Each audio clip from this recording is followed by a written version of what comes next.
Bismillahirrahmanirrahim. Assalamualaikum warahmatullahi wabarakatuh. Balik lagi dengan aku di Monolog Bisnis. Nah, kali ini aku akan bahas tentang hukum fikih produk kontemporer mengenai produk investasi sukuk negara.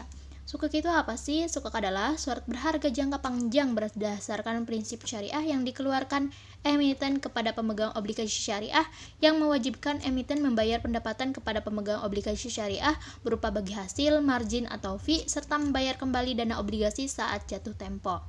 Menurut Undang-Undang SBSN, sukuk adalah surat berharga yang diterbitkan berdasarkan syariah Islam sebagai bukti penyertaan atas aset SBSN, baik dalam bentuk mata uang rupiah maupun mata uang asing.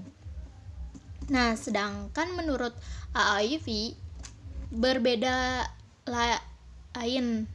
pendapat lain mengenai arti sukuk, yaitu sebagai sertifikat dari suatu nilai yang direpresentasikan sesuai rencana, sama halnya dengan bagiannya dan kepemilikan atas aset yang jelas, barang atau jasa, atau modal dari suatu proyek tertentu, atau modal dari suatu aktivitas investasi tertentu.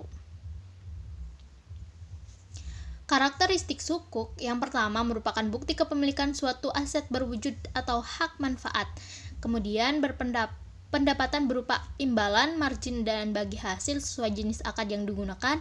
Kemudian terbebas dari unsur riba, gharar, dan maisir.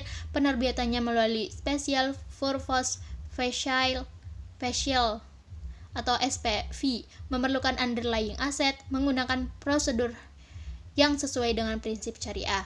Tujuan penerbitan sukuk negara: yang pertama, memperluas basis sumber pembiayaan anggaran negara, mendorong pengembangan pasar keuangan syariah, menciptakan benchmark di pasar keuangan syariah, diverifikasi basis investor, mengembangkan alternatif instrumen investasi, mengoptimalkan pemanfaatan barang milik negara, dan memanfaatkan dana masyarakat yang belum terjaring oleh sistem perbankan.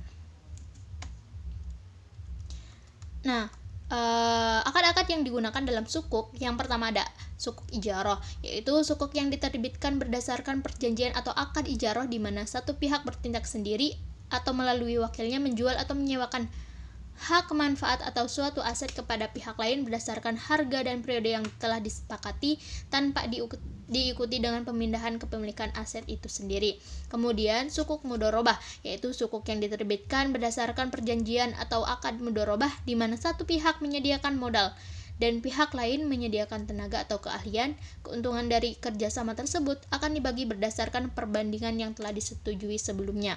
Kemudian sukuk musyarakah, yaitu sukuk yang diterbitkan berdasarkan perjanjian atau akad musyarakah yang di mana dua pihak atau lebih bekerja sama menggunakan modal atau membangun proyek baru atau mengembangkan proyek yang telah ada.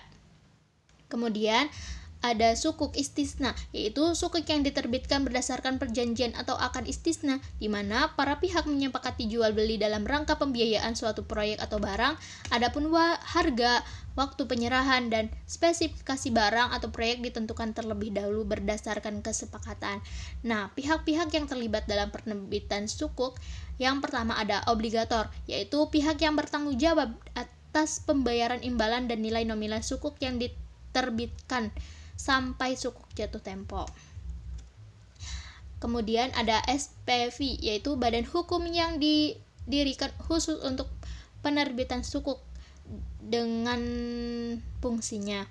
Kemudian ada investor, yaitu pemegang sukuk yang memiliki hak atas imbalan margin dan nilai nominal sukuk sesuai partisipasi masing-masing.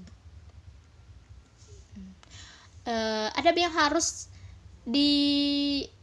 diperhatikan dalam penerbitan sukuk negara, yaitu negara harus menempatkan dana untuk proyek halal dan membagi margin keuntungan sesuai kesepakatan.